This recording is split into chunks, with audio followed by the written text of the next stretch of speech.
बहुत शानदार रिजल्ट मुझे मिला। एक तो हेल्थ अच्छी हुई, दूसरा मेरी बैंक बैलेंस बहुत अच्छा हो गया।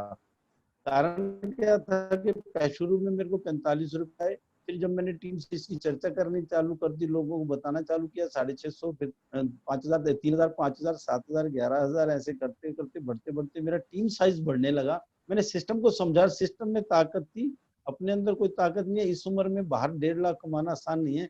आज मैं हाईएस्ट एक 1.5 लाख पे पहुंच चुका हूँ। साथ ही साथ विदेश यात्राएं भी कर चुका हूँ, Dubai, Abu Dhabi, Malaysia, Thailand, फुकट जैसे देशों में स्टार क्रूज पे घूम चुका हूँ। जबकि मैं इस कंपनी में आया था तो मुझे कभी कल्पना ही नहीं की थी।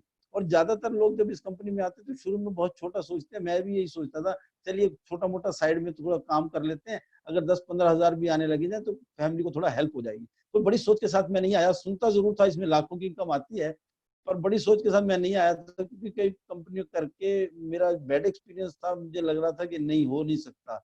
बट इस प्लेटफॉर्म का, वेस्टिज का, मैनेजमेंट का इतना शानदार सिस्टम बना रखा है कि यहाँ पर आदमी अगर थोड़ी सी मार्केट में वो 100% अगर मेहनत करता है, यहाँ मात्र 10% भी सही डायरेक्शन से अपलाइन को समझते हुए, सक्सेस लोगों को सुनते हुए, उनको फॉलो करते हुए अगर 10% भी मेहनत आदमी करे सही डायरेक्शन में, तो 100% वो बाहर की दुनिया से 10 गुना ज्यादा पैसा यहाँ से कमा सकता है। और बहुत सारे मेरी टीम में लोग हैं जो 8-9 हजार की तनख्वाह पे काम करते थे, आज 70-80 हजार रुपए, 90 हजार रुपए महीना यहाँ से कमा रहे हैं।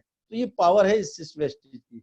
तो दोस्तों, मैं ज्यादा समय इन बातों पे ना लगा के आपको मैं बताना चाहूंगा road map for success part 3 के बारे में। दोस्तों, जितने भी लोग आज सुन रहे हैं, सभी कामयाब होना चाहते हैं, सक्सेस होना चाहते हैं लाइफ में, तभी तो इस जूम मीटिंग में बैठे हुए हैं। तो आप सक्सेस होना चाहते हो तो सक्सेस के लिए भी बहुत सारी चीजें होती हैं। बहुत बड़ी चीज नहीं कहने वाला मैं, छोटी छोटी चीजें बताने वाला हूँ, जिस छोटी छोटी चीजों से बड़ी सक्सेस डिपेंड करती है।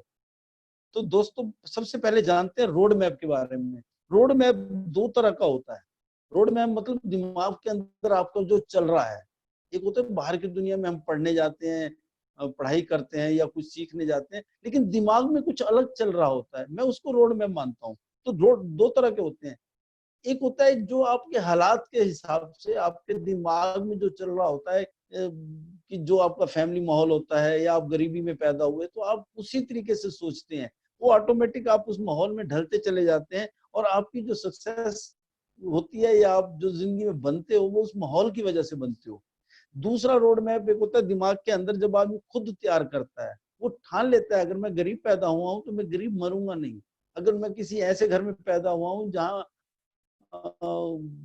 इनकम सोर्स कम था या पैसे का अभाव था, मैं बड़ा हो जाऊंगा, कुछ ऐसा करूंगा कि मेरे को पैसे के लिए कभी तरसना ना पड़े। या मेरे माँ बाप नौकरी करते थे, मैं नौकरी नहीं करूंगा, मैं जॉब करूंगा, कुछ बड़ा करूंगा, कुछ अलग करूंगा।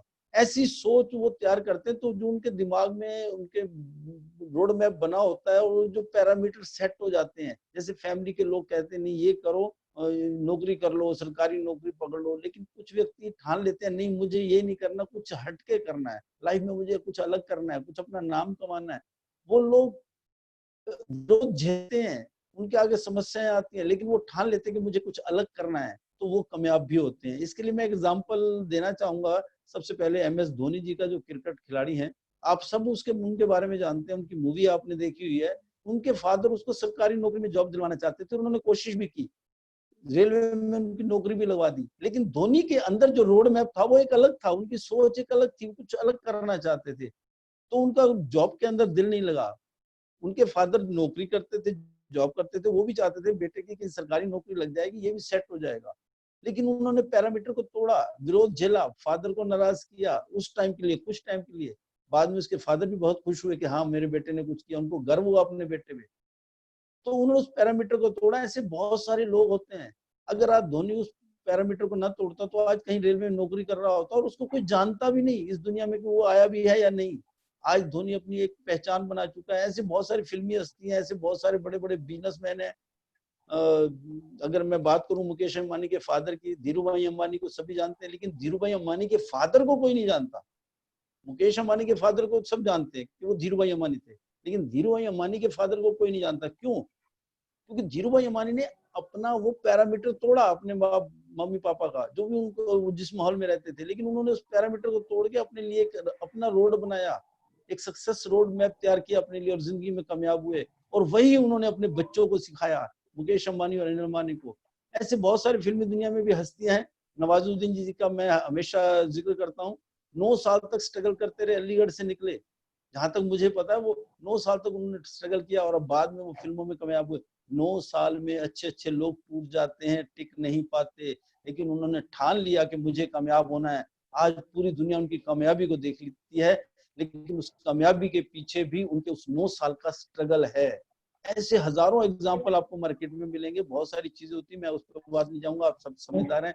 कई बुक्स होती हैं, जैसे महात्मा गांधी जी के बारे में बताऊं तो वो भी एक बैरिस्टर थे, अपनी पढ़ाई कर रहे थे, आराम से जिंदगी जी रहे थे, जी सकते थे। बट एक वजह ऐसी, रोड मैप उनका टूटा, उनको जब किसी ने लात मारी और ट्रेन से बाहर निकाल दिया, और उसी टाइम उनके दिमाग के अंदर वो सब कुछ बदल गया, सब कुछ चेंज हुआ। मुझे ये नहीं, ये करना है, मुझे हिंदुस्तान को आजाद कराना है। तो उस आजादी के लिए उन्होंने अकेले चल पड़े और धीरे धीरे कारवां बनता चला गया।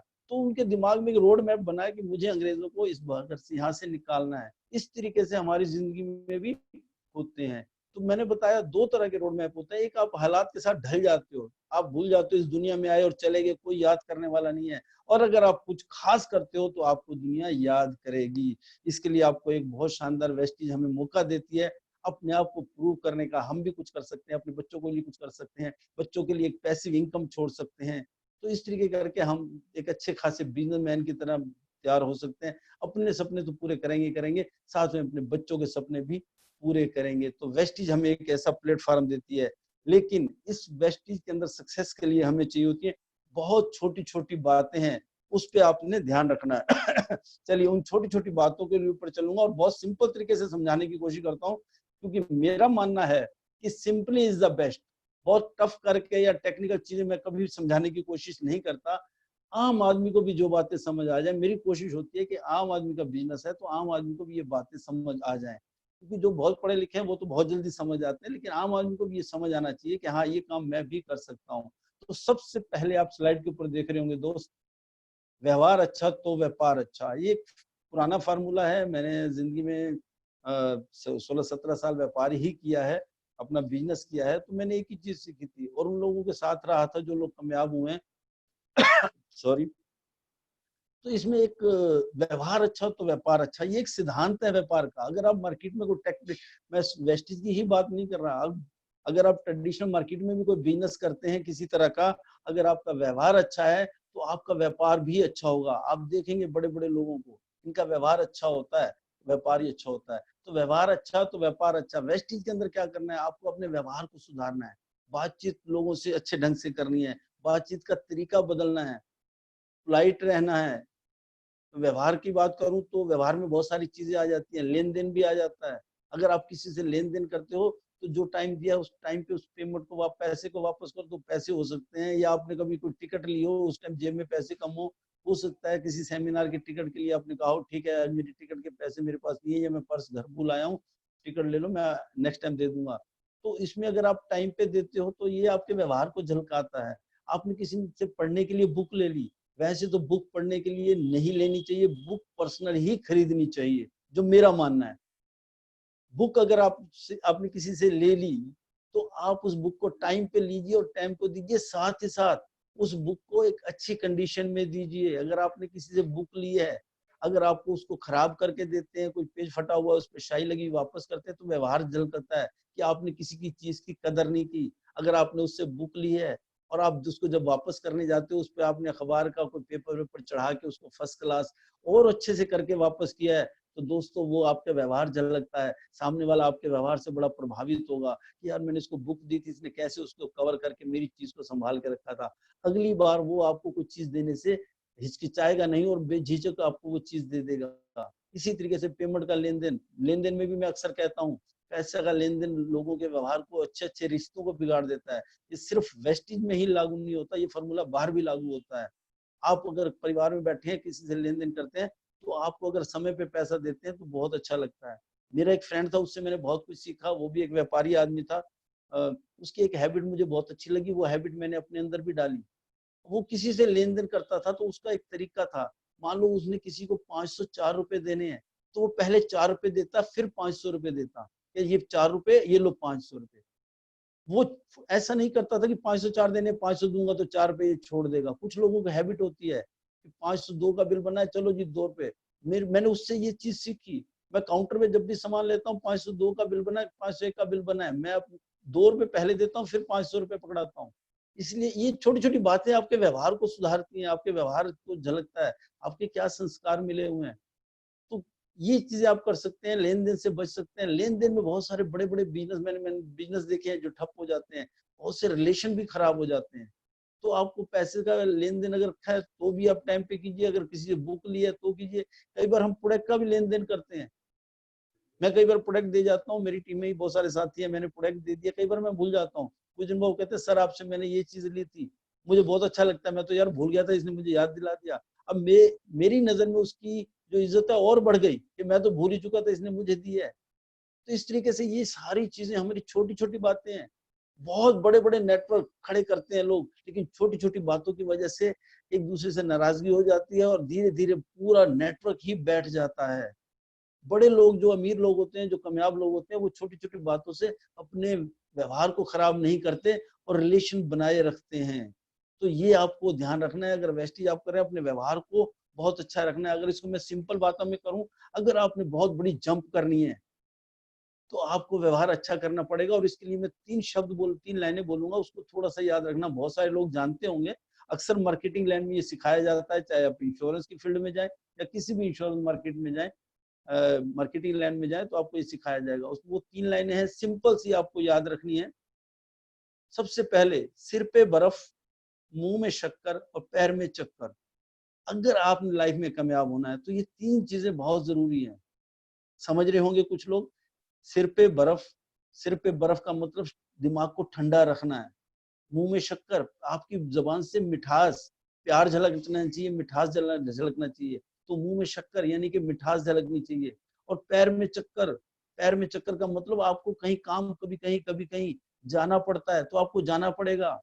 एक पुरानी कहावत है, अगर आप घर से बाहर हैं तो लक्ष्मी आपके घर में रहेगी, अगर आप घर के अंदर रहते हैं तो लक्ष्मी आपके घर से बाहर रहेगी। ये सच्चाई है।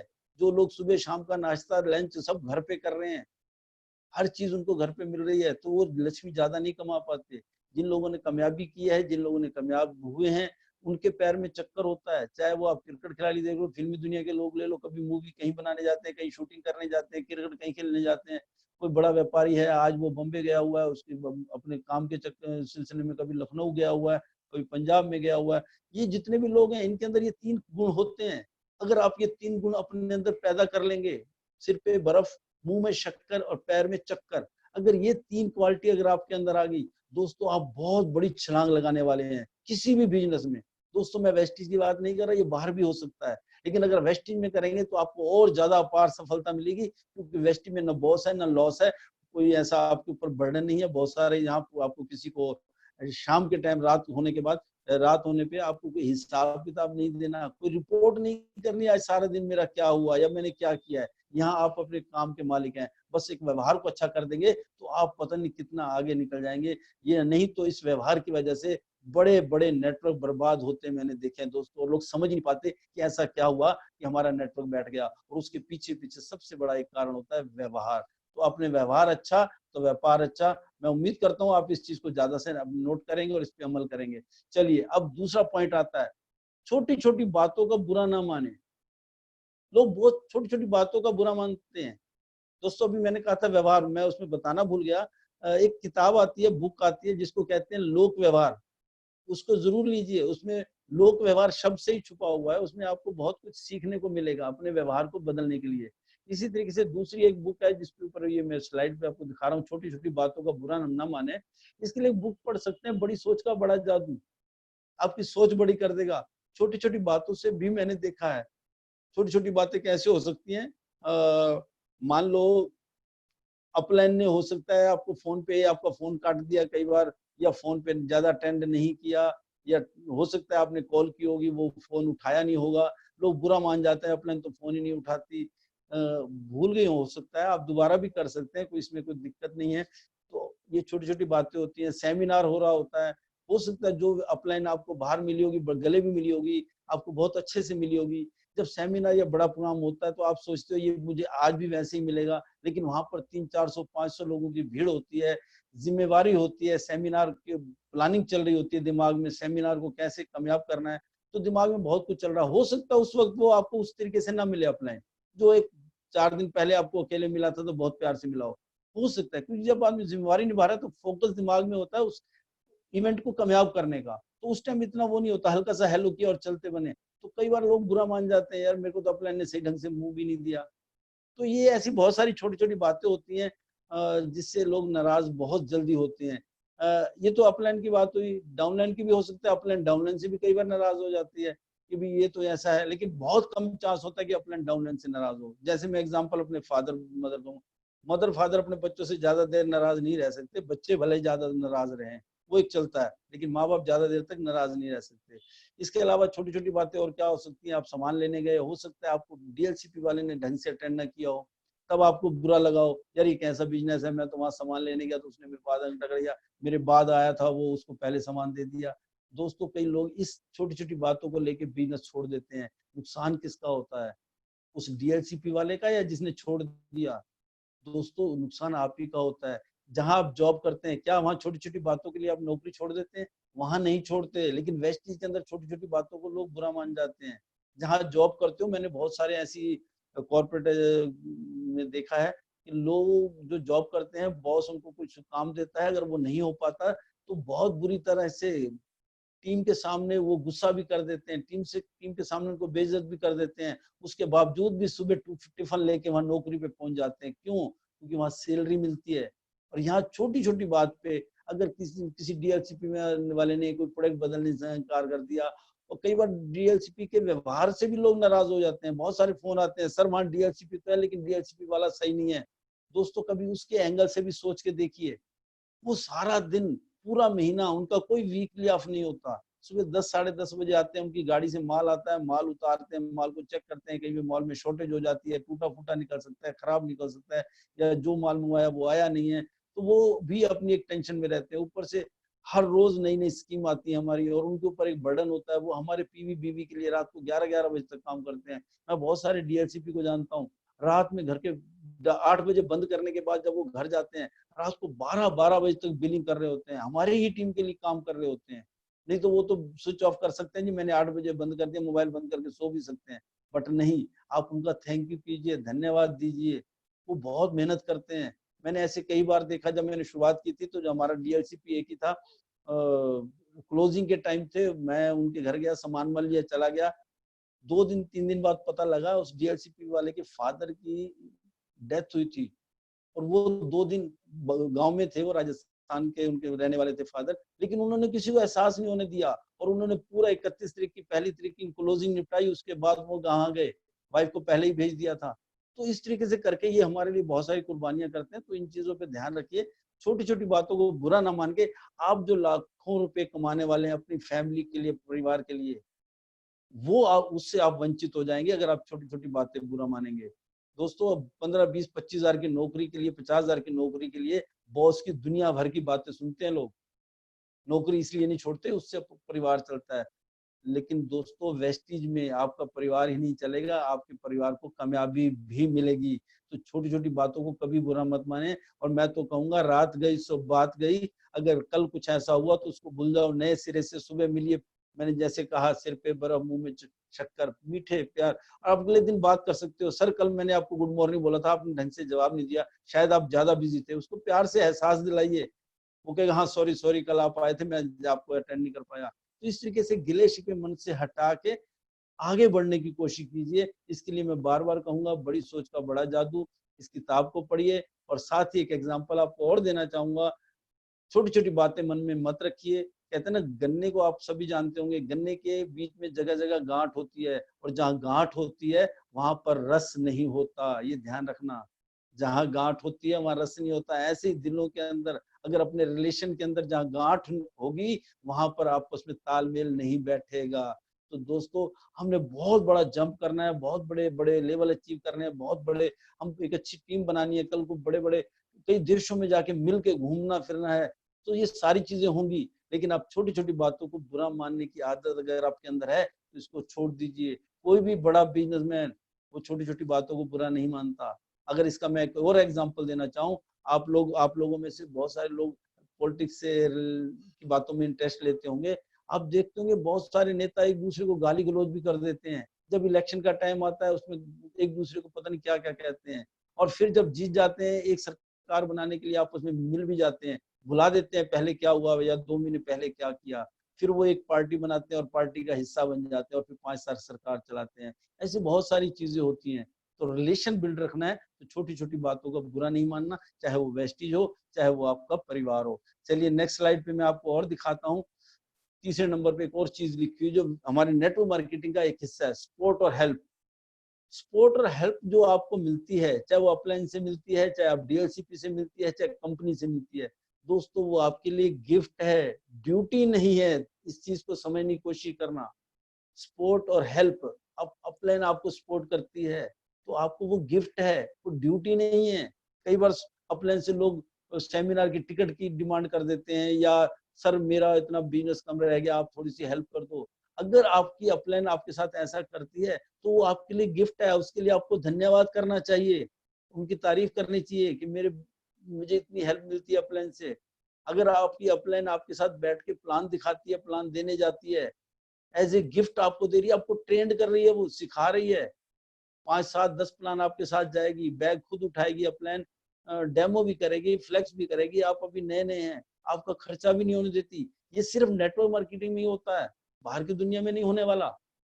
वो आपको अपनी मोटरसाइकिल अपनी कार पे बिठा के ले जाते हैं, आपके साथ प्लान करते हैं। तो दोस्तों वो आपके लिए गिफ्ट है, ड्यूटी नहीं है। हक नहीं, हक की तरह नहीं मांगिए कि भी ये तो इनकी ड्यूटी है, इनको जो कहेंगे वही करेंगे। ये चीज ध्यान रखें। मैंने बहुत सारे बार देखा है, कई बार अपलाइन साथ होती है तो बस ऐसे होता है जी अपलाइन है वो भी करेगी जो कुछ करेगी, सब कुछ उस पर छोड़ देते हैं। ऐसा नहीं है। आपको अपनी, आप एक टीम का हिस्सा हैं, आपको अपनी जिम्मेवारी का एहसास होना चाहिए। आप शुरू में नए हैं इसलिए आपको एक सपोर्ट और हेल्प मिलती है। जैसे माँ बाप बच्चों को देते हैं, शुरू में हाथ उंगलियां पकड़ते हैं और उसको चलना सिखाते हैं, वो आपके लिए एक सपोर्ट है, हेल्प है, गिफ्ट है, ड्यूटी नहीं है। इसी तरीके से आपको अपना सेल्फ डिपेंड बनना है हर चीज में। आपको प्लान देना सिखा रहा है, प्लान आपको 2 4 5 बार प्लान देना सीखिए, उसको समझिए, वो आपके लिए एज ए गिफ्ट काम करता है। अगर कई लोग क्या करते हैं, अपलाइन से फाइनेंशियली इमोशनली ब्लैकमेल करके पैसा लेने की भी कोशिश करते हैं, ये बहुत बैड हैबिट होती है। दोस्तों अगर वो हेल्प कर रहे हैं तो वो आपके लिए गिफ्ट है, ड्यूटी नहीं है। इसके लिए आप धन्यवाद कीजिए अगर आपको किसी कोई भी अपलाइन आपका हेल्प करती है। लोग सपोर्ट का मतलब ही गलत निकाल लेते हैं, भी ये तो इनकी ड्यूटी बनती है। हर चीज की डिमांड रखने की आदत पड़ जाती है लोगों को, डाउनलाइन को अपलाइन के सामने। तो ये डिमांड रखने वाली जो हैबिट है ये बहुत गलत है। इससे क्या होगा, धीरे धीरे आपकी अपलाइन का आपके प्रति नजरिया बदल जाएगा, उनका ध्यान आपकी तरफ से हट जाएगा, और जो लोग सही ढंग से काम करेंगे उधर देखना चालू कर देंगे। तो ये ध्यान रखिए। आपको जो अपलाइन के द्वारा सपोर्ट या हेल्प मिलती है, हो सकता है आपकी अपलाइन आपको किताब पढ़ने के लिए कहे और साथ में कहे ये लो किताब पढ़ के दे देना। ये आपकी, ये ऐसी हेल्प अगर कोई कर रहा है तो आपको गिफ्ट दे रहा है एक किस्म से। अब वो उनकी ड्यूटी नहीं है, किताब आपको बताई जा रही है, वो आप किताब लीजिए और उसको पढ़िए। तो इस तरीके से आप कई बार आध्यात्मिक गुरुओं के बारे में भी जानते होंगे, बहुत सारे लोगों ने अपने गुरु बना रखे होंगे। तो वो गुरु क्या करते हैं, आपको एक रास्ता बताते हैं। वो आपके साथ चल के कहीं नहीं जाते, कर्म आपको खुद ही करना होता है। वो सिर्फ और सिर्फ आपको रास्ता बताते हैं जिंदगी में कैसे जीना है। वो आपको मोरल सपोर्ट करते हैं, वो आपको कमजोर नहीं होने देते। वो अपनी कथा या जो भी प्रोग्राम होते हैं उनमें कथा से या कहानियों से या आपको अपनी स्पीच से आपको मोटिवेट रखते हैं, जिंदा रखते हैं, ताकत देते हैं, मोरल सपोर्ट देते हैं। वो गुरु, उसको आप गुरु मान लेते हैं, सुबह शाम उनकी पूजा करते हो। कभी वो चल के आपके साथ कहीं नहीं जाते, सिर्फ और सिर्फ वो आपको गाइड करते हैं और उनको आप गुरु भगवान मान जाते हैं। यहाँ नेटवर्क मार्केटिंग में तो आपको, जो आपको सपोर्ट कर रहा है, जो आपको सिखा रहा है, जो आपको गाइड कर रहा है, साथ में आपके साथ चल के भी जगह जगह जाता है, हर जगह जाता है। तो ये आपके लिए गिफ्ट है, इसको आप गिफ्ट की नजर से देखिए, ड्यूटी मत समझिए उनको। आपने 1000 रुपए लगाए, 2000 रुपए लगाए और आपने सोचा अपने तो अब जहाँ कहेंगे वहां आ जाएंगे, या मैं ड्यूटी पर हूँ। कई बार ऐसे कह देते हैं लोग, सर मैं ड्यूटी पर हूँ, मेरा एक बंदा है उसको मैंने फोन कर दिया, जाके आप उसको प्लान दीजिए। सबसे बेड तरीका है ये। ऐसे भी कई बार हुआ है कि सर मैं वहां जा नहीं सकता, एक काम करिए मैं उसका फोन नंबर देता हूँ, आप वहां प्लान दीजिए। इमरजेंसी में कोई ऐसी दिक्कत हो जाए वो अलग बात है, हम भी हेल्प कर देते हैं ऐसी बात में, सर मैं आज यहाँ हूँ नहीं और उनके यहाँ प्रोडक्ट खत्म हो गया और उनको बहुत जरूरी प्रोडक्ट चाहिए, सुबह उन्होंने गाँव जाना है, तो ऐसे केस में मैं कई बार जाता हूँ, दे के भी आता हूँ, कोई हमें बुरा नहीं लगता। लेकिन इसको आप एक ड्यूटी समझेंगे तो आपका नजरिया अगर ड्यूटी वाला है तो गलत है। तो आपको जो भी हेल्प मिलती है अपलाइन से या डाउनलाइन से, तो आप उसको गिफ्ट मानिए और उसका धन्यवाद जरूर कीजिए, और ये आपका नेचर में होना चाहिए, और ये हर आदमी के अंदर होता है। जैसे कि अभी पॉइंट नंबर 4 पे मैं आपको बताने वाला हूँ, तारीफ करने की और धन्यवाद करने की आदत डालनी पड़ेगी आपको, डालनी चाहिए, चाहे आप वेस्टेज कर रहे हैं चाहे बाहर कर रहे हैं। आप बड़े बड़े बिजनेसमैन को देखना, किसी भी सक्सेस आदमी के साथ अगर कभी आपको रहने का मौका मिले, वो छोटी छोटी बात पे थैंक यू भी बोलते हैं, धन्यवाद भी बोलते हैं, अगर आपके लिए आपने उसके लिए कुछ किया है। और वही आदमी बहुत लाइफ में कामयाब होता है। तारीफ करें, सामने वाला मिला, और जी क्या हाल चाल, आज तो बड़े स्मार्ट लग रहे हो, बेवजह तारीफ भी बुरी लगती है, ये भी ध्यान रखना। हो सकता है वो किसी वर्कशॉप से काम करके आया, पसीना बाहर आया, बाल बिखरे हुए हैं, सुबह से नहाया नहीं, और उसकी आपने कह दिया हो आज तो सलमान खान लग रहे हो, शाहरुख खान लग रहे हो, तो वो समझाएगा मेरा व्यंग उड़ा रहा है, मेरा मजाक उड़ा रहा है, ये मेरे ऊपर व्यंग कर रहा है। तो तारीफ करने का भी तरीका होता है, ये आपको करना है। तारीफ अगर करेंगे, सही तारीफ करेंगे, कोई किसी ने मीटिंग अच्छी की उसकी आप तारीफ करेंगे, ये आदत आपके अंदर होनी चाहिए। किसी ने आपके लिए कोई हेल्प कर दी, उसके लिए धन्यवाद करने की एक आदत डाल लो। मैं बहुत बड़े बड़े लोगों को जानता हूँ और जो कामयाब हैं उनके अंदर ये आदत होती है। और लोग, मैंने कईयों को ऐसा भी देखा है, और वो मैंने देखा उन लोगों के अंदर जो जिंदगी में कामयाब नहीं है, तारीफ और धन्यवाद करने में कंजूसी करते हैं बहुत ज्यादा। पैसे में कंजूसी करना तो मुझे समझ में आता है कि अगर पैसे में कंजूसी करते हैं तो चलो, इनकम सोर्स ज्यादा नहीं है तो वो 2 पैसे बचाने की कोशिश करते हैं। मुझे ये समझ नहीं आता तारीफ करने और धन्यवाद करने में कौन से पैसे लगते हैं, उसमें भी वो कंजूसी करते हैं। तो दोस्तों, खुल के कीजिए, तारीफ भी कीजिए, धन्यवाद भी कीजिए, ये आपको बहुत हेल्प करेगा आपके रिलेशन बिल्ड करने में, क्योंकि ये नेटवर्क मार्केटिंग रिलेशन का बिजनेस है। चाहे आपकी क्रॉस लाइन हो या डाउन लाइन हो, अपलाइन हो, इस चीज की आप पूरा ध्यान रखें। तारीफ तारीफ के ऊपर मैं छोटी सी स्टोरी सुनाना चाहूंगा। नंबर 4 है, टाइम को भी ध्यान रखना है। बहुत छोटी सी स्टोरी है, सिंपल सी, बहुत सारे लोगों के घर में काम आएगी, मैं कई बार सुना चुका हूँ, आज नए साथी होंगे बहुत सारे, मैं उनको सुनाना चाहूंगा। एक बार क्या था, एक लड़की की शादी हो गई, वो शादी होने के बाद सास के साथ रहती थी, हस्बैंड उसका कई बार ड्यूटी वूटी पे चला जाता था, कई कई दिन घर पे नहीं होता था, तो उसको ना सास के साथ रिलेशन अच्छे नहीं थे, सास बहुत बुरी लगती थी, तो तंग आ चुकी, मतलब उसको ये लगता था कि मेरी सास दुनिया की सबसे गंदी सास है। और धीरे धीरे सास को भी लगने लगा कि मेरी बहू बहुत गलत बहू टकर गई है मुझे।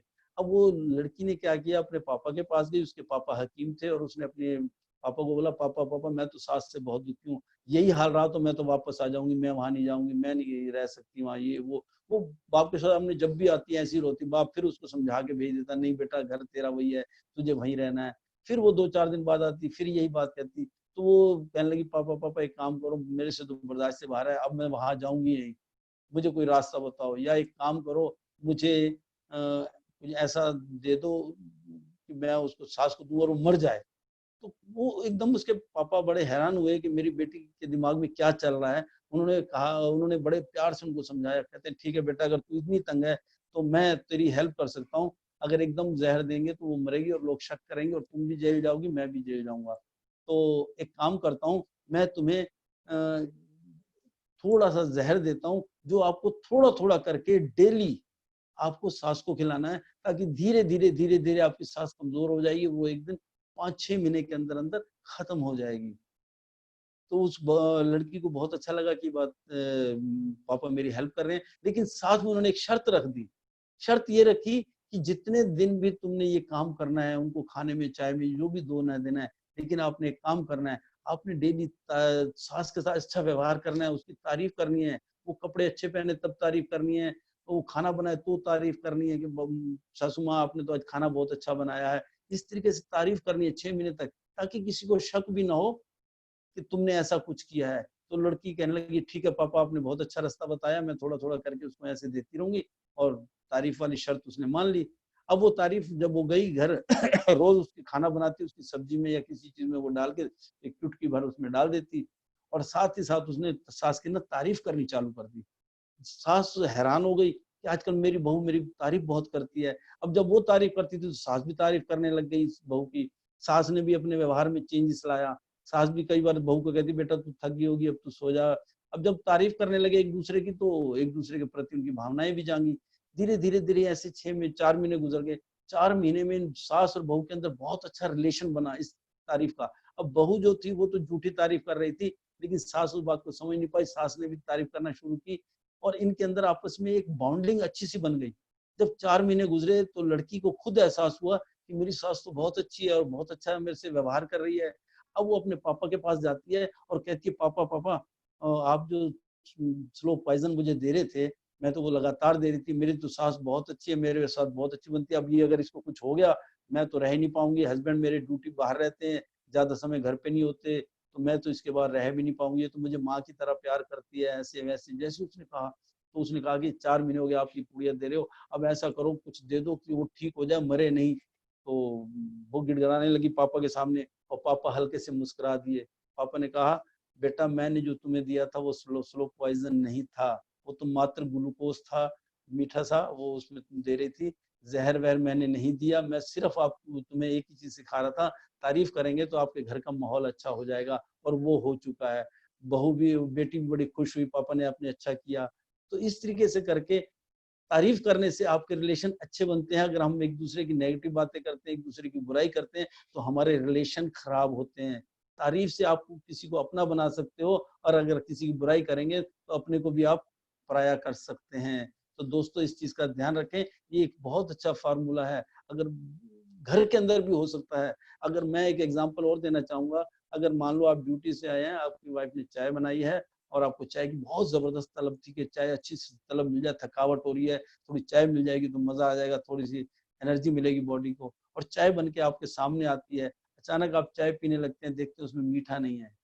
अगर आपने उस टाइम गुस्सा कर दिया कि तेरे को चाय बनानी नहीं आती, ये मीठा नहीं डाला, ये कुछ चाय बनाई है, क्या सीखा तूने, आपको पलट के जवाब भी वही मिलेंगे, मुझे तो ऐसी ही आती है, ज्यादा दिक्कत है तो खुद बना लो, ऐसा जवाब सुनने को मिलेगा। अगर इसका आप उल्टा करते हैं, आप उसको कहिए, वाह भगवान वाह, क्या बात है, क्या चाय बनाई है, आज तो चीनी नहीं डाली फिर भी मीठी लग रही है, क्या बात है, तेरे हाथ की चाय में बिना चीनी के भी मीठी लग रही है, बहुत अच्छी है।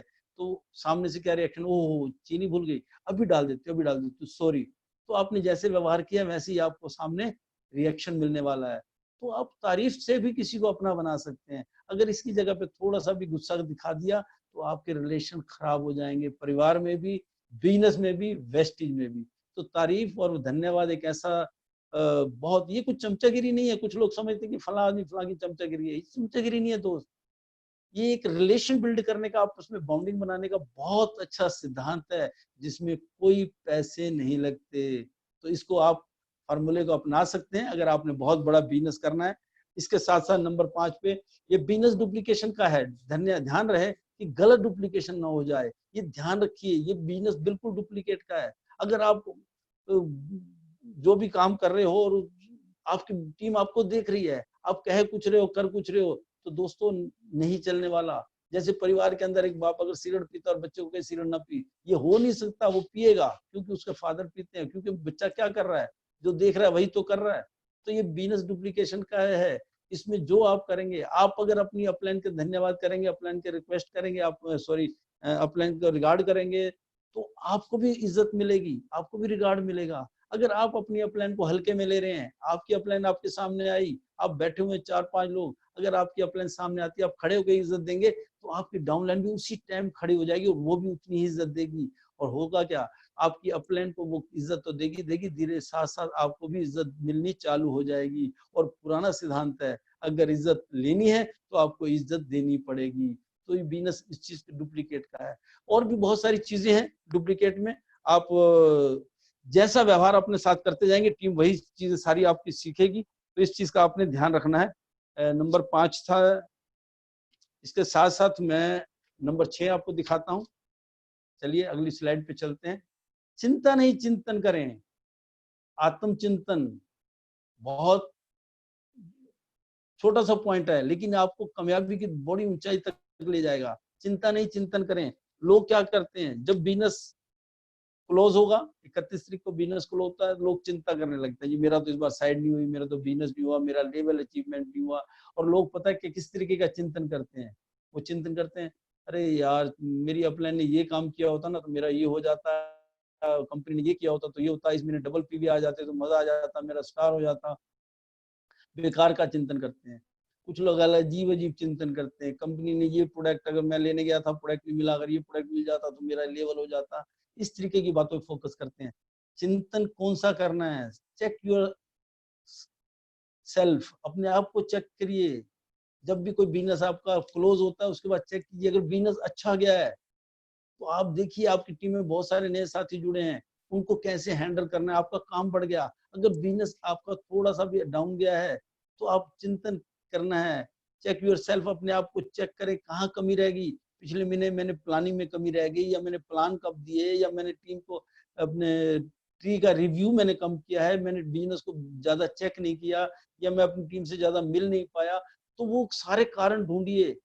जब भी कोई फिल्म फेल होती है, कोई निर्माता फिल्म बनाता है और वो फिल्म नहीं चलती, तो जो सही डायरेक्टर होगा, सही निर्माता होगा, वो चिंतन इस बात का करेगा कि हमारी फिल्म में कहाँ कमी रह गई, हम क्या कर सकते थे कि फिल्म और अच्छी होती, कहाँ फोटोग्राफी में कमी थी, स्टोरी में कमी थी, डायरेक्शन में कमी थी, गानों में कमी थी।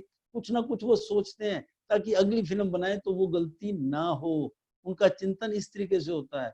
क्रिकेट में भी ऐसे ही होता है। जब एक टीम मैच खेलती है और हार जाती है तो चिंता इस बात का चिंता नहीं करते, चिंतन करते हैं कि हमारी टीम में कहाँ कमी रहेगी, कहाँ फील्डिंग कर रही, कहाँ बॉलिंग में कमी रही, या बैट्समैन में कमी रही, कहाँ हम रन चूक गए, कहाँ हमारी रणनीति खराब हो गई। वो इस तरीके का चिंतन करते हैं ताकि अगला मैच वो जीते हैं। हर महीने जब हमारी क्लोजिंग खत्म होती है दोस्तों, अपना आत्मचिंतन आपको करना है, सोचना है कि कितने प्लान में और बढ़ाता, किसको मिलता, कहाँ मुझे काम करना चाहिए था। आप इस तरीके की एक प्लानिंग 2 तारीख को बैठे, पूरा दिन आपके पास टाइम है, घंटा 2 घंटा चिंतन करें, अपलाइन के साथ बैठे, सर मैंने पिछले महीने ऐसे ऐसे काम किया था, मुझे समझ में नहीं आ रहा कि कहाँ कमी रहेगी, मैं कहाँ ये और अच्छा कर सकता था। तो इस तरीके की चिंतन वाली जो आपकी नेचर रहेगा, अच्छा रहेगा। अगर आप अपने आप को चेक करेंगे कहाँ कमी रह गई, तो आपका अगली बार जो परफॉर्मेंस है वो ऑटोमेटिकली अच्छा आएगा। बहुत सारे लोग, एक महीना गुजर गया, हो गया जी, इस महीने तो नहीं होता, अगले महीने देखेंगे, अगले महीने भी नहीं होता, 3-3 4-4 महीने बिजनेस उनका बिल्कुल सेम चल रहा होता है। इसका मतलब क्या है? वो अपने बिजनेस पे चिंतन ही नहीं करते। वो सोचते नहीं कि कहाँ कमी रहेगी, कहाँ मैं कुछ ऐसा करूं कि अगली बार बिजनेस और अच्छा है। तो दोस्तों आपको आत्मचिंतन करना है, तो ये आपको ध्यान रखना है। इसके अलावा नेक्स्ट स्लाइड पे मैं आपको बताऊंगा, चैलेंज आते हैं बहुत सारे। चैलेंज शुरू में थे या अब हैं। दोस्तों एक चीज और बताना चाहूंगा, जब भी आप डिमोटिवेट हो, और ये फार्मूला मैंने अपने ऊपर लागू किया है, उसी से मैंने ये पॉइंट निकाला है। जब भी आप डिमोटिवेट हो, जब भी आपको कुछ लगे कि बिजनेस मेरा अप या डाउन या ऐसा कुछ चल रहा है, तो आप सोचिए कि मुश्किलें अब ज्यादा हैं या मुश्किलें शुरू में ज्यादा थी जब कंपनी स्टार्ट हुई थी।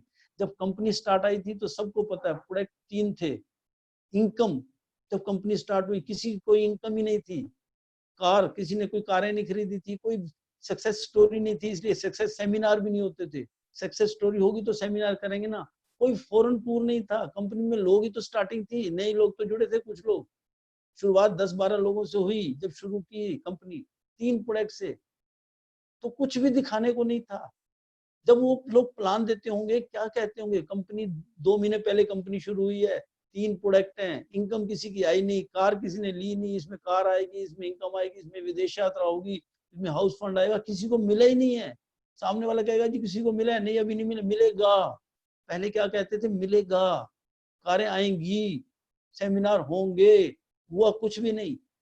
उस टाइम मुश्किल था या अब दुनिया भर के प्रोडक्ट है हमारे पास, 350 से ज्यादा वेस्टीज के अपने प्रोडक्ट। इनकम की बात करें तो पूरा बहुत सारे लोग हैं, बहुत बुक है हमारे पास, वॉइस मैगजीन भरी पड़ी है। आप आज से 5 साल पहले वाली वॉइस मैगजीन भी देखिए और आज की वॉइस मैगजीन देखिए, आप हैरान हो जाएंगे। मुझे बड़ी मोटिवेट करती है वो चीजें। जब भी मैं कई बार किताबें की सेटिंग वेटिंग करने लगता हूँ, देखने लगता हूँ, पुरानी कोई वॉइस मैगजीन उठाता हूँ, जो लोग उसमें गोल्ड या डायमंड स्टार थे या डायमंड थे, आज वो डबल क्राउन हुए पड़े हैं। अगर वो उस टाइम गोल्ड या डायमंड थे तो आज वो डबल क्राउन हुए पड़े, तो इसका मतलब इनकम उस टाइम उनकी कितनी रही होगी, 30-35-40 ही रही होगी। और आज वही लोग यही कहते हैं 20 लाख 25 लाख की इनकम है। ऐसे बहुत सारे बड़े बड़े लीडरों को मेरे पास उस वॉइस मैगजीन के अंदर है। आप वॉइस मैगजीन अपनी इकट्ठी कीजिए, जब भी आपको मौका मिले वॉइस मैगजीन आपके पास आती है, उसको रखिए, संभाल के रखिए, बहुत काम आती है, बहुत मोटिवेट देती है। मैं अक्सर उस वॉइस मैगजीन को उठा लेता था, पुरानी वाली को, तो मेरे को मोटिवेशन मिलता था, हाँ यार इसको तो मैं जानता हूँ, इसको तो मैंने मिला था, ये तो स्टार था, अरे अब तो क्राउन बन गया, इतनी तरक्की कर ली 2 साल 3 साल के अंदर। ये चीजें हमें मोटिवेट करती हैं तो जब भी आपके सामने कोई चैलेंज या परेशानी आए, आप इस बात को सोचिए कि उस टाइम कुछ भी नहीं था, अब तो बहुत सारे सेमिनार होते हैं, बहुत सारी कारें लोग अचीव कर रहे हैं, हमारे आसपास के लोग कारें अचीव कर रहे हैं, बहुत सारे लोग टूर, हमारे अपने जान पहचान के लोग टूर पे जा रहे हैं। काम अब आसान है या पहले आसान था? मुश्किलें तो पहले आई थी, हमारे सामने तो कोई मुश्किल नहीं है। अब अगर बिजनेस नहीं बढ़ रहा तो कमी किसके अंदर है? जो अभी मैंने कहा, चिंतन। अब सब कुछ है, उसके बावजूद भी अगर बिजनेस नहीं हो रहा, उसके बावजूद भी लेवल चेंज नहीं हो रहे, तो चिंतन कहाँ करना है? अपने ऊपर कि कहाँ कमी रह गई। चैलेंज तो शुरू वालों को आए थे, अब तो एकदम रोड पूरा तैयार, हाईवे तैयार है जिसपे हमने गाड़ी चलानी है। पहले जो रोड था वो तो उबड़ खाबड़ था, उसमें बहुत सारे गड्ढे, ऊंचा नीचा था, उसमें गाड़ी चलाना आसान है या प्लेन रोड पे गाड़ी चलाना आसान है? अब तो वेस्टीज 16 साल पुरानी हो चुकी है, एग्जांपल दे सकते हैं, 16 साल पुरानी, इतने विदेश यात्राएं, इतने कार टूर, फॉरेन टूर हो गए, इतने सेमिनार, और अब तो हाईवे तैयार है। अगर अब भी हम गाड़ी नहीं चला रहे तो हमें खुद को देखना है, किसी और पे इल्जाम नहीं लगाना। कभी कई लोग अपलाइन पे अपलान लगाते हैं, कुछ लोग कहते हैं जी अपलाइन ही ऐसी टकरी, अगर अच्छी अपलाइन होती, दूसरी अपलाइन होती तो मैं वो तरक्की कर जाता। अपलाइन के भरोसे आप तरक्की नहीं कर सकते, काम आपको खुद करना है। 7 स्टेप बाली जी भी समझाते हैं, हम भी समझाते हैं, use the product, share the product, make a list, invitation, show the plan, team work, follow up, ये 7 काम तो बाली जी भी बताते हैं, हम भी बताते हैं, सिद्धार्थ जी बताते हैं। चाहे 1 करोड़ कमा रहा है वो भी यही चीजें बता रहा है, हम भी वही चीजें बता रहे हैं।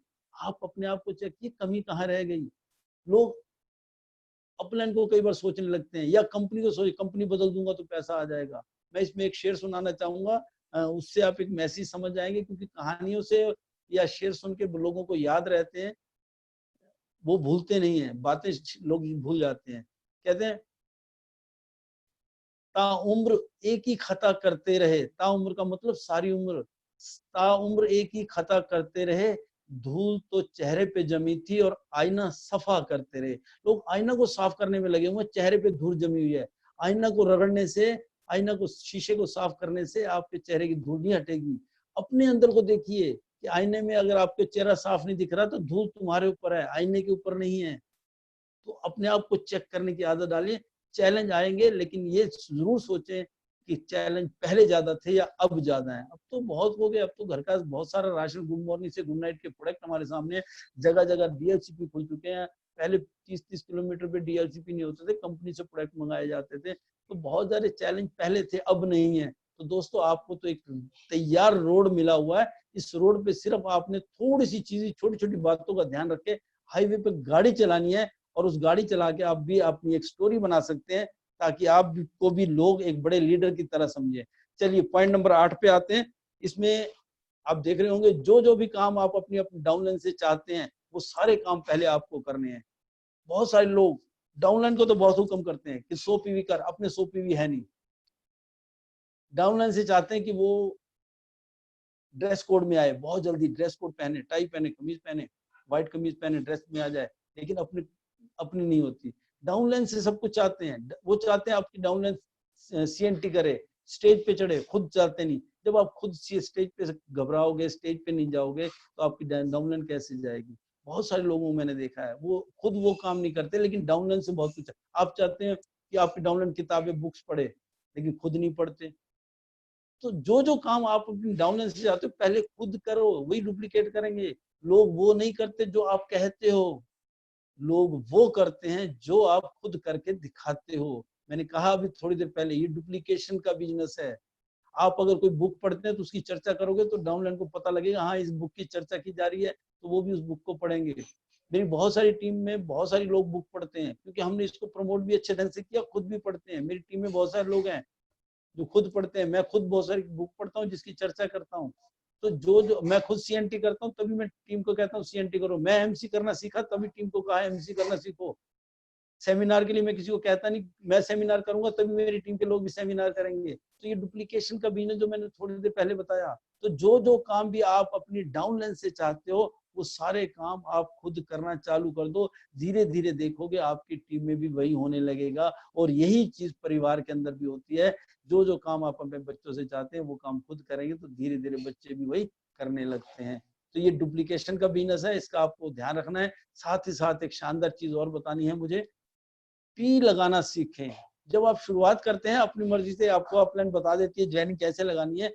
ज्वाइनिंग लगाना तो वो सिखा देंगे, फॉर्म भरना सिखा देंगे, लेकिन ट्री लगाना भी आप अपनी एक्टिव अपलाइन के साथ बैठे ट्री कैसे लगाना है। आप ज्वाइनिंग करें, फॉर्म भरें और उसमें स्पॉन्सर नाम ना डाल के अपलाइन से डिस्कस करें, सर मेरे पास 3 ज्वाइनिंग आई है, पहले मैं 2 ज्वाइनिंग लगा चुका हूँ, इन 3 ज्वाइनिंग को कैसे लगाऊं, या ट्री कैसे लगाया जाता है। एक दिन आपको या तो सीनियर एक्टिव अपलाइन के घर चले जाइए या उनको अपने घर बुलाइए, बैठिए उनके साथ, चाय पानी पीजिए और उनको बैठ के पूछिए सर ट्री कैसे लगाया जाता है, किस चीज का ध्यान रखा जाता है। जैसे कि मकान बनाते हैं, उसकी नींव जिस डिजाइन में बनेगी पूरी बिल्डिंग वैसी खड़ी हो जाएगी। अगर नींव गलत है तो पूरी बिल्डिंग का नक्शा गलत हो जाएगा। तो दोस्तों आपको ट्री लगाने के लिए एक्टिव अपलाइन, जो रनिंग अपलाइन है, जो अच्छी सिस्टम के साथ जुड़ी हुई है, रेगुलर मीटिंग ट्रेनिंग में जा रही है, वो वाली अपलाइन। बहुत सारी अपलाइन ऐसी जानता हूँ जो खुद तो मीटिंग में नहीं जाते और टीम को सिखा रहे होते हैं, खुद तो सेमिनार नहीं अटेंड करते और पता चलता है कि वो तो आज वहां जगह ट्रेनिंग कर रहे हैं, वहां ट्रेनिंग कर रहे हैं। मुझे नहीं समझ आता जो खुद ट्रेनिंग या मीटिंग में नहीं है और वो क्या सिखाता होगा। खुद गलत सीखा है तो वो गलत ही सिखाएगा। तो आपको एक्टिव अपलाइन मतलब जो सिस्टम से जुड़ी हो उसके साथ बैठे, उससे ट्री लगाना भी सीखें और स्टेप बाय स्टेप अपना पे चेक कैसे बनता है। ये थोड़ा सा लिखने में मिस्टेक है प्रिंटिंग मिस्टेक हो गई। स्टेप बाय स्टेप अपना पे चेक बनाना सीखें, पे चेक अपने साथ बैठे। स्टेप बाय स्टेप का मतलब अभी आपकी स्टार्टिंग है, अभी आप 5, 8, 11 पे हैं, 11% तक का कैसे आता है वो पूछिए। कुछ लोग अभी शुरुआत करते हैं, एलओबी कैसे आएगी, हाउस फंड कैसे आएगा, पूरी नींव खोदने लगते हैं कंपनी की, कंपनी का कितना टर्नओवर है, बहुत कुछ देखने लगते हैं। स्टेप बाय स्टेप सीखिए, सब समझ आएगा। अगर अभी आपने फर्स्ट क्लास की क्लास में ज्वाइन हुए हैं, अभी फर्स्ट क्लास के अंदर बैठे हुए हैं और आप 10th क्लास की बुक उठा के पढ़ने बैठेंगे तो वो आपके पल्ले नहीं पढ़ने वाली कुछ भी, और आपको लगेगा अरे बड़ा हो गया मुझे इतनी मोटी किताब पढ़नी है, आप घबरा जाएंगे। अगर स्टेप बाय स्टेप पढ़ेंगे तो सारा कुछ आसान हो जाता है। तो स्टेप बाय स्टेप अगर आपने स्टार्ट किया है 5% पे, आपका क्या कहते हैं फास्ट 8% कैसे होगा, फास्ट 8% पे आपका पे आउट कैसे बनेगा, 11% पे कैसे पे आउट बनेगा, या आप अपनी अपलाइन के साथ बैठ सकते हैं 10,000 का पे आउट कैसे आएगा, 20,000 का पे आउट कैसे आएगा। जैसे मैं इस बिजनेस में जुड़ा तो मैं अपने सीनियर के साथ बैठ गया, मेरी जरूरत थी 20,000 रुपए, मैंने सर पूछा सर ये बताओ 20,000 कैसे आएंगे, मेरी जरूरत पूरी करूंगा। सपने बाद की बात है, सपनों की बात की जाती है मैं मानता हूँ, लेकिन सपने से पहले जरूरत पूरी करनी होती है। तो मैं जरूरत के लिए बात करता था 20,000 रुपए की इनकम कैसे आएगी। उन्होंने मुझे स्ट्रक्चर बना के दिखाया, ऐसे ऐसे एक यहाँ से एलओबी निकालो, यहाँ से साइड इतनी करो, ये करो वो करो, वो सब बताया। और जैसे ही बताया, मैंने अभी थोड़ी देर पहले और भी बताया कि गुरु हमको रास्ता बताता, उन्होंने मुझे रास्ता बताया, मैंने काम किया, साइड को बड़ा किया और बड़ी एक डेप्थ में भी काम किया। सिल्वर पे ही 33,000 का चेक उठाया और ये सब हुआ अपलाइन की गाइडेंस से। अपने अंदर कोई नॉलेज नहीं थी। मैं धन्यवाद करता हूँ, मेरे को बहुत अच्छी अपलाइनें मिली हैं मुझे, जो समय समय पर मुझे गाइड करती रही। और धन्यवाद वेस्टिज का करता हूँ, जहां पर मुझे अपने आप को प्रूव करने का मौका मिला। हाँ, इस उम्र में भी मैं पैसा कमा सकता हूँ, इस उम्र में भी विदेश यात्राएं की तैयारी कर सकता हूँ, इस उम्र में भी गाड़ियां चला सकता हूँ। तो दोस्तों अपनी एक्टिव अपलाइन के साथ बैठ के इन चीजों को समझिए ताकि आपकी नॉलेज बढ़े। चलिए अब लास्ट पॉइंट हमारा है 10 नंबर पे, बिजनेस अप एंड डाउन होगा, निराश ना हो। देखिए एक चीज समझिए, खाली नेटवर्क मार्केटिंग नहीं, बिजनेस चाहे वो धीरू अंबानी का हो या टाटा का हो, ये अप डाउन चलता है। अगर आप उनके पूरे साल का टर्नओवर निकाल के देखेंगे तो सबका ऊपर नीचे चलेगा, बिजनेस एक जैसा नहीं चलता। आप लोगों ने ईसीजी की एक रिपोर्ट देखी होगी, हार्ट के लिए एक ईसीजी की जाती है, ईसीजी में जो लाइनिंग होती है वो ऊपर नीचे चलती है, छोटी छोटी पहाड़ी बनी होती है। बिजनेस भी हमारा वैसे ही चलता है, उसी तरीके से चलता है, स्मूथ नहीं चलता। जैसे ईसीजी में अगर लाइन लंबी आ गई तो बंदा डेड। आपने देखा होगा कई बार मूवी में लंबी लाइन आती है, उसमें एक सिग्नल साजने लगता है, पता लगता है जी आदमी जयराम जी की हो गई। तो दोस्तों ऊपर नीचे चल रहा है तो इसका मतलब आदमी जिंदा है, ठीक है। अगर आपका बिजनेस भी ऊपर नीचे चल रहा है, क्योंकि अच्छे बुरे हर तरह के लोग आते हैं आपकी टीम में, हर तरह के लोग आएंगे। बिजनेस कभी अच्छा बंदा आ गया बहुत एकदम स्पीड से कर दिया, कभी थोड़ा सा डाउन भी हो जाएगा। कोई ऐसे लोग भी आएंगे जो टीम का हिस्सा बनेंगे, कोई ऐसे लोग भी आ जाएंगे जो टीम के हिस्से कर देंगे, ऐसे लोग भी आएंगे। उसके लिए भी आपको तैयार होना है, ये चलता रहेगा, आपको निराशा नहीं होनी। अप डाउन होता है, मैंने पहले भी कह दिया, चिंतन करना है, चिंतन कहाँ गलती है। आपकी टीम में हर तरह के लोग आएंगे, बस आपको अपना काम अच्छी तरीके से करते रहना चाहिए। ये चीज मुझे मेरी अपलाइन प्रीतम सिंह रावत जी ने सिखाई कि अपनी तरफ से बेस्ट कीजिए, अपनी तरफ से बुरा किसी के बारे में मत बोलिए, गलत मत बोलिए, आप अपना अच्छा करते चले जाएं, कुछ लोग छोड़ेंगे, कुछ लोग वापस आएंगे, आप अपने काम पे करते रहें, आप अपनी तरफ से किसी के साथ गलत ना करें। और मैंने अपलाइन की इन्हीं बातों को फॉलो किया, मेरा बिजनेस भी अपडाउन हुआ, लेकिन मैं घबराया नहीं।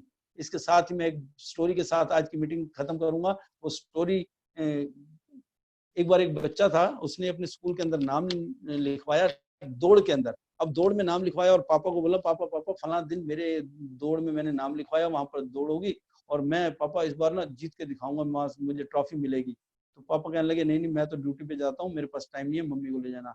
तो बच्चे ने जिद की, नहीं पापा मैंने नाम लिखवा दिया, आपको जरूर आना है। तो दोस्तों, सॉरी, तो दोस्तों उसने अपने पापा से जिद की और पापा को स्कूल आने के लिए कहा, और पापा ने बच्चे की जिद के सामने कहा, ठीक है बेटा मैं आता हूँ। जिस दिन दौड़ थी, पापा ने ऑफिस से छुट्टी ली, स्कूल पहुंचे, स्कूल में सब तैयारी हो रही थी, बच्चे लाइन पे खड़े थे, बच्चों ने भाग दौड़ करनी थी। तो जैसे ही दौड़ के लिए सब स्टार्ट हुए, तो इनका जो बेटा था वो भी दौड़ पड़ा, सब बच्चे दौड़ रहे थे। जो बच्चा बार बार अपने पापा को छुट्टी के लिए कह रहा था, लाया था, वो बच्चा बेचारा थोड़ी दूर दौड़ा और गिर गया। पापा की तरफ देखा, फिर खड़ा हुआ, फिर भाग पड़ा, फिर गिरा। फिर उसने पापा की तरफ देखा और फिर उठा, फिर भागा, फिर गिरा। 3-4 बार गिरने की वजह से क्या हुआ, वो उस दौड़ में जीत नहीं पाया और रोता रोता हुआ पापा के पास आया, पापा पापा सॉरी मैं आज जीत नहीं पाया, और सॉरी मैं ट्रॉफी नहीं मिली मुझे। तो वो रोने लगा।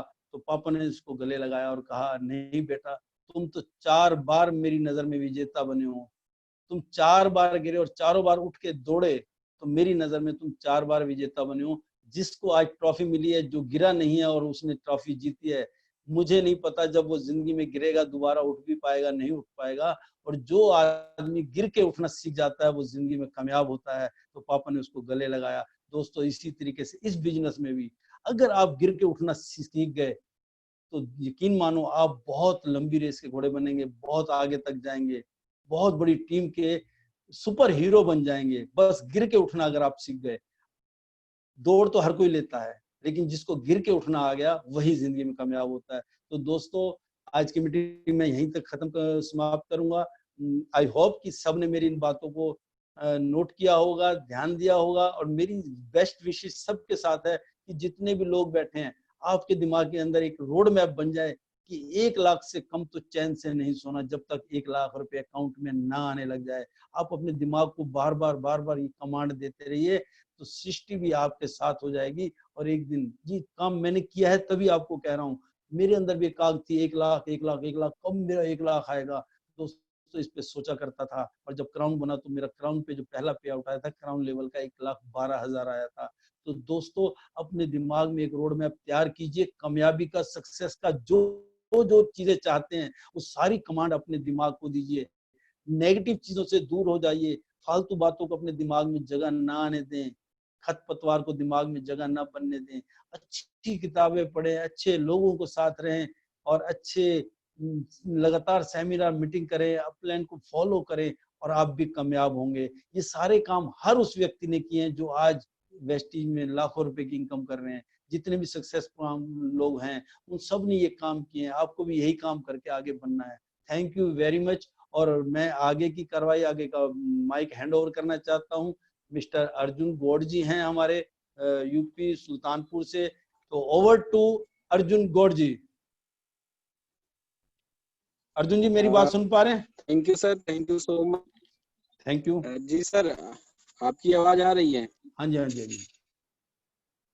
मेरी आवाज क्लियर आ रही है सर? हाँ जी, हाँ जी, आवाज आ रही है। Okay sir, thank you so much sir. आपने आज जबरदस्त एक मोटिवेशन के साथ साथ एजुकेशन साथ मोटिवेशन का जो मिश्रण बताया, और काफी शानदार उदाहरण दिया, जिससे हमारे सभी पार्टिसिपेट, हमें नहीं लगता कि आज जो भी हमारे पार्टिसिपेट हैं आगे कोई दिक्कत होगी किसी प्रकार की इनके बिजनेस में, क्योंकि अगर जिसके सर पे ठंडक, पाँव में सिर पे